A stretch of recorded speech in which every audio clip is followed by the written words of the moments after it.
By that time, things are getting fairly tight. People, you know, and everywhere, office, anywhere you go, laundry, boardroom, people are getting fairly, you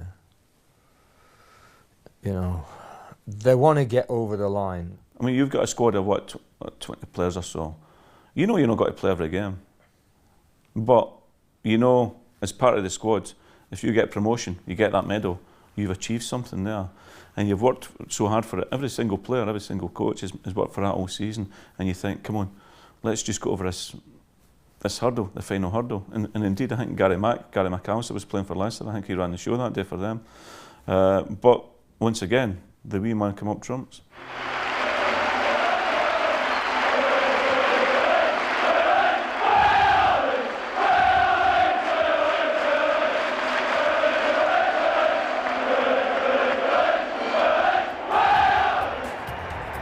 Davison was back in the starting lineup.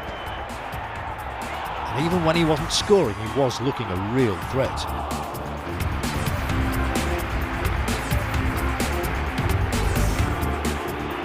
I can remember the ball going inside and I've just set off running.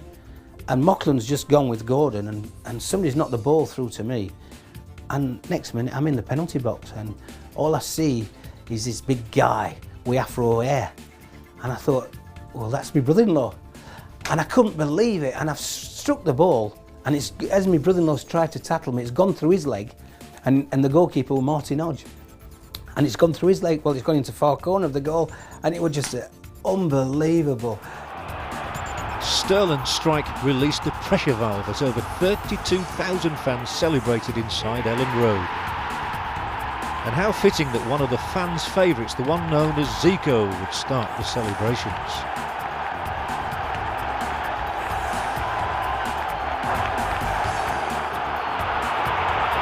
A typical and cracking Sterling strike.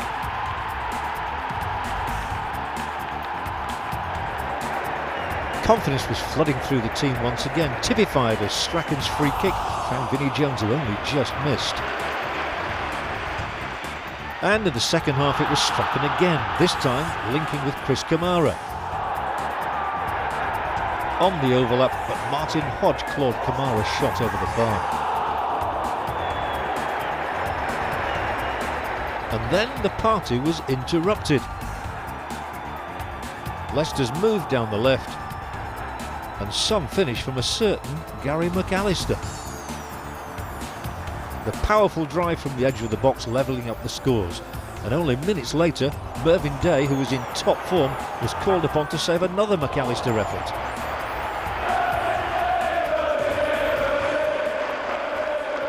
I needed that save just for self-esteem, for anything else. But yeah, you know, at 1-1 again you think, oh crikey, you know.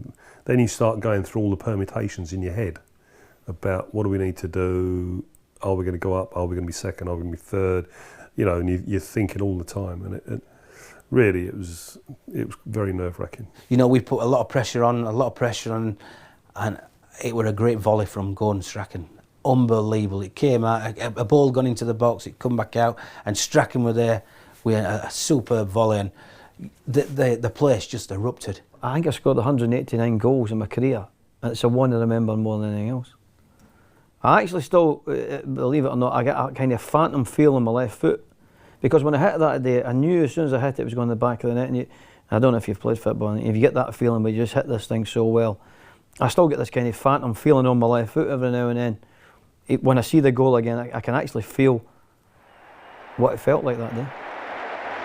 Sterling, again it'll be towards Chapman, headed out, and now McAllister back from Strachan. Here's Strachan again! Have you ever seen a better goal? And have you ever seen one better timed? And Gordon Strachan, with his 18th goal of this memorable season at Ellen Road, may well have struck the richest goal of his career.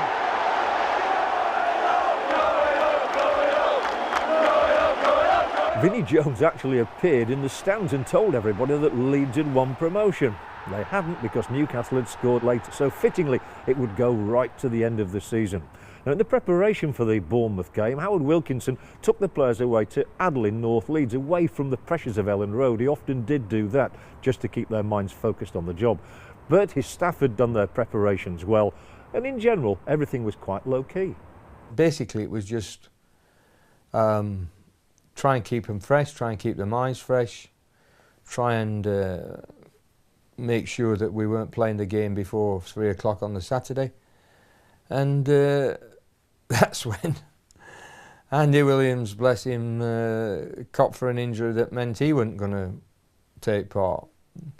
Vinny had the, we were playing softball, I think. Vinny had the baseball bat, went to whack the ball, set off to run, slung the bat backwards, and it smacked Andy in the face. Worse was to come. Bobby Davison was in agony with an infection in his knee, and it was at this stage that Howard Wilkinson took a gamble regarding Carl Shutt, Bobby's replacement, as he told Bobby in the hotel before the game. So he just says to me, Bob, listen, this is what I want you to do. I want you to keep it to yourself, but Shutty will be a bag of nerves if I tell him he's playing.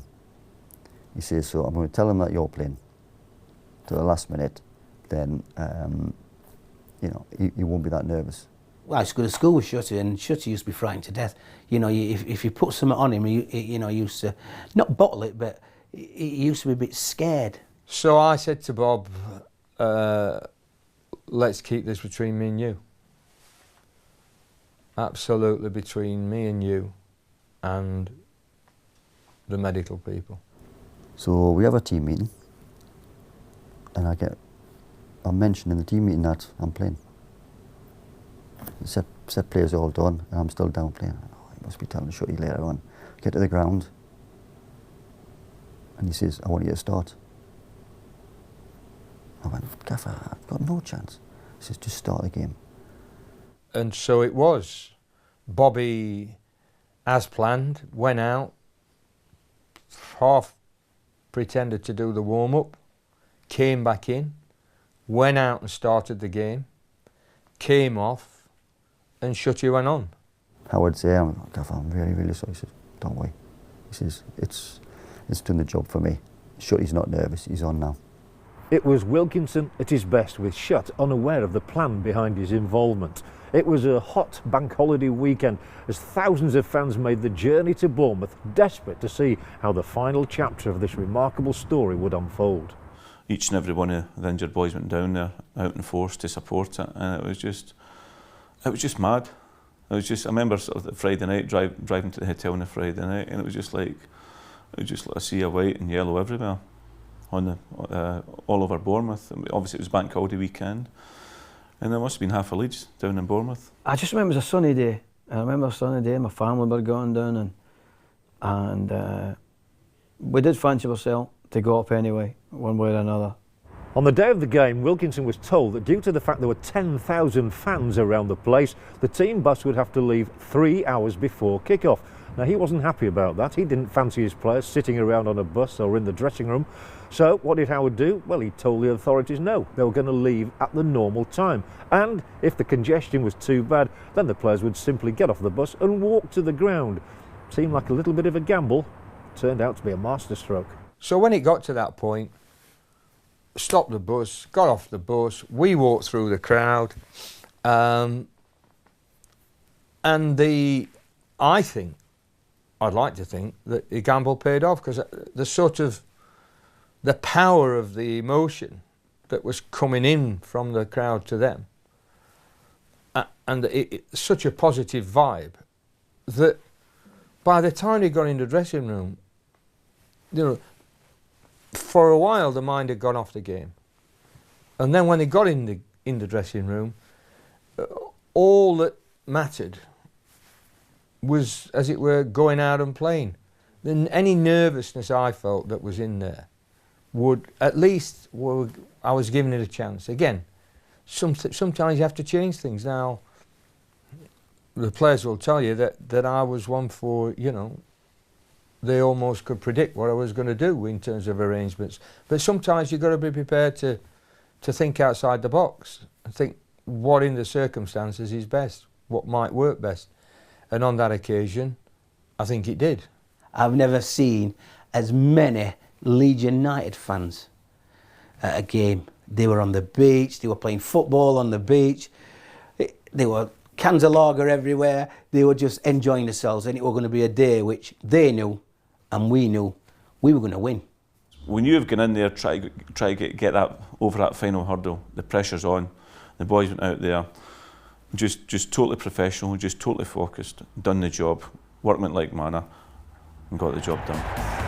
As expected, it was a highly charged atmosphere at Dean Court, but Leeds turned in a totally professional performance. Bournemouth were fighting for survival in the league. Leeds never gave them a chance as their manager watched on. Leeds delivered. Carl Schutt played out of his skin from the start, forcing the Bournemouth keeper into numerous saves.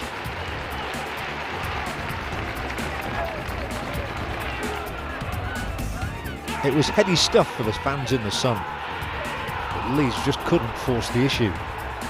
In the second half, Bournemouth put everything into it, but Leeds knew their destiny was in their own hands. If they could win, they'd be crowned champions. Bournemouth fought tooth and nail and even enlisted the help of a post.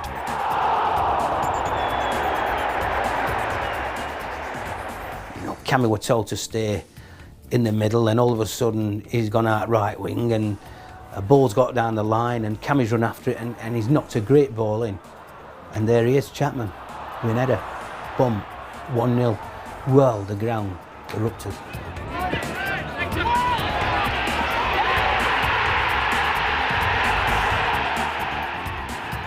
It was the moment every Leeds fan had been waiting for. The adventure was almost over.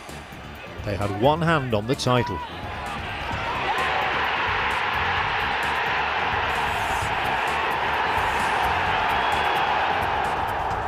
Wilkinson's side pressed again, trying to make sure of the outcome. They came close, but they were not destined to get a second goal.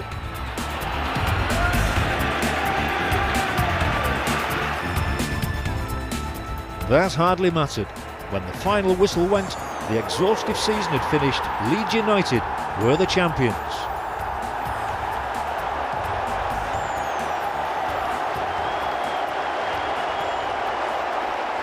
After the final whistle, ah dear me, it was unbelievable. What a feeling, the best feeling in the world.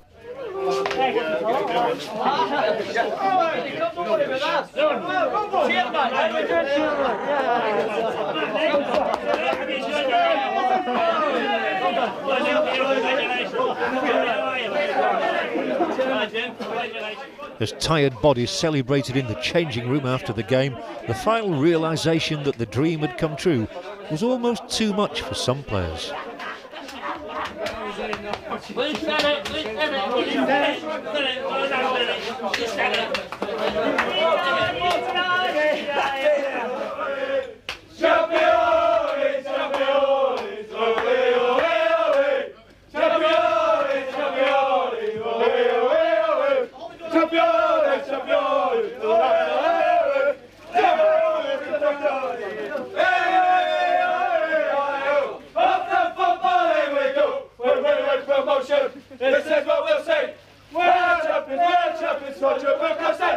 I remember coming home in the bus and everybody singing and enjoying themselves and drinking behind, but I sat right at the front, not far from Howard, and it was a lovely night, it was a beautiful night, and I just looked out the window for about, I don't know, 4 hours. I never got involved with anything at the back of the bus, and it might have looked like I was a bit aloof. I wasn't, I was just, because I got that stage where I was just enjoying this period. I was enjoying just listening to them singing. I was enjoying watching them getting drunk. I was enjoying the countryside. Everything about life was so good that night that I didn't need anything. I didn't need drink. I didn't need anybody to tell me it was fantastic. I just sat and looked at the window. I think just relief. They've done it. Everybody's happy, everybody's buzzing, but I think everybody just sits there and goes, we've done it. But mentally, you are shattered. And when you've had the stress that we'd had over, you know, those last few weeks of the season, where, you know, 1 minute you think you're flying and then all of a sudden you're not, and you get over the line at the last attempt. No, it was very, very, very, very tiring. What a day. What a journey back home.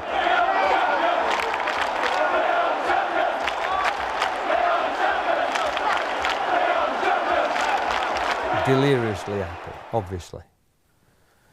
The second feeling from my point of view was almost like a balloon that's all of a sudden you release it and the air just rushes out. And it's just one of, I remember the end of the season when we won the championship of the first division was the same sort of feeling. It's one of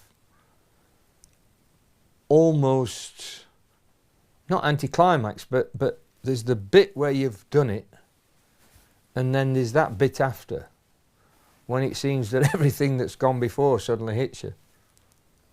So deliriously happy. After that, well, in my case as a manager, you feel you just want to sit down and get your breath back.